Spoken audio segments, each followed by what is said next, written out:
Her music was not just notes on a page, it was a story, a journey, and a dream brought to life through the strings of her violin.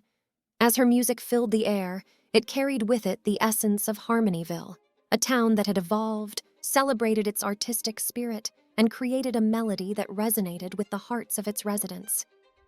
Lily's performance was met with a standing ovation, the audience swept away by her talent and passion. It was a moment of triumph not just for her, but for the entire community. The Harmonyville Music Festival had brought the town together, creating a symphony of unity and celebration. As the festival continued over the weekend, I couldn't help but reflect on the journey that had brought me back to Harmonyville.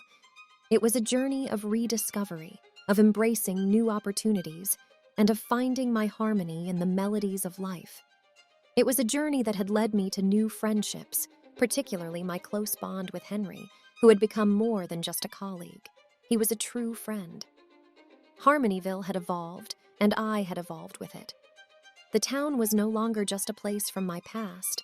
It was my present, my future, and the chorus of a new melody. The Harmonyville Music Festival had become an annual celebration, a testament to the transformative power of music and the unifying force of community. It was a reminder that in the tapestry of life, every note played its part, and together they created a beautiful symphony, a symphony of Harmonyville. The Harmonyville Music Festival had come to a resounding close, leaving the town buzzing with the echoes of musical celebration. The park, once the stage for melodies and memories, was now basking in the warm glow of accomplishment. Friends, families, and residents meandered through the park, their hearts still singing with the harmony of the past 2 days. As the sun began to set on the final day of the festival, Henry and I found ourselves in Café Allegro once again. We sat at our usual table, the familiar aroma of freshly brewed coffee and the gentle hum of conversation enveloping us. It had become a place of reflection and inspiration, a space where ideas had taken root and dreams had blossomed.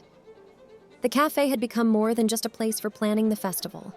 It was where our friendship had deepened, where the harmony of our conversations had created a unique connection. Henry took a sip of his coffee, his eyes meeting mine with a hint of contemplation. "Ella, this festival has been a success beyond our wildest expectations." I smiled, feeling a profound sense of accomplishment. "It truly has, Henry. It's a testament to the power of community and the love for music." He nodded, his gaze lingering on me with a warmth that was both familiar and new. "I couldn't have done it without you, Ella. Your passion, dedication, and your unwavering support have been the driving force behind this event. You've brought something incredible to Harmonyville." I felt my cheeks warm as his words washed over me. "Thank you, Henry. But this festival wouldn't have been possible without your vision and leadership. You've been the heart of this event." Silence fell between us, a comfortable and meaningful pause.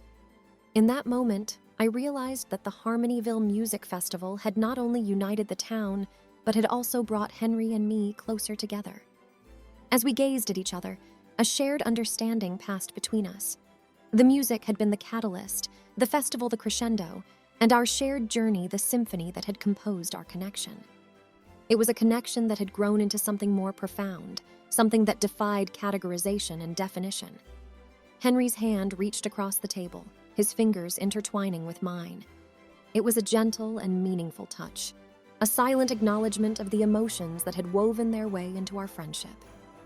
"Ella," he began, his voice soft but filled with intention, "I want you to know that you mean a lot to me. Our friendship has become something incredibly special, and I can't imagine my life without you in it."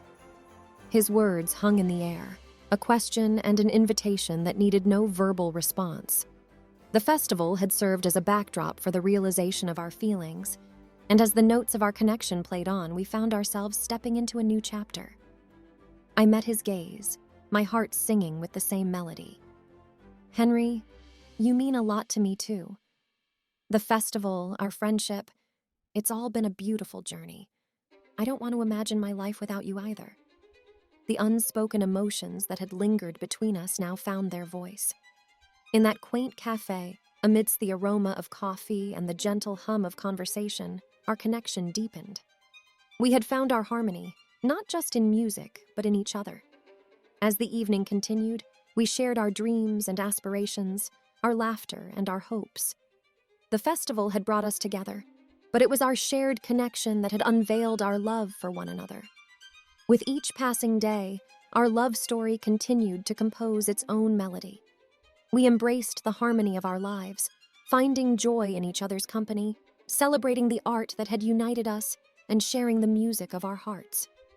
Harmonyville, with its artistic soul and close-knit community, had become the backdrop of our love story. It was a town that had embraced the power of music and the beauty of connection, and it had brought two kindred spirits together in a symphony of love and harmony. As we left Café Allegro that evening, our fingers still entwined, I couldn't help but feel that our journey had just begun.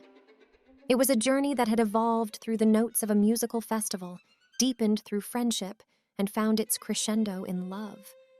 And so, in the heart of Harmonyville, amidst the melodies of music and the beauty of community, our love story played on, a harmonious duet that celebrated the power of connection and the magic of love.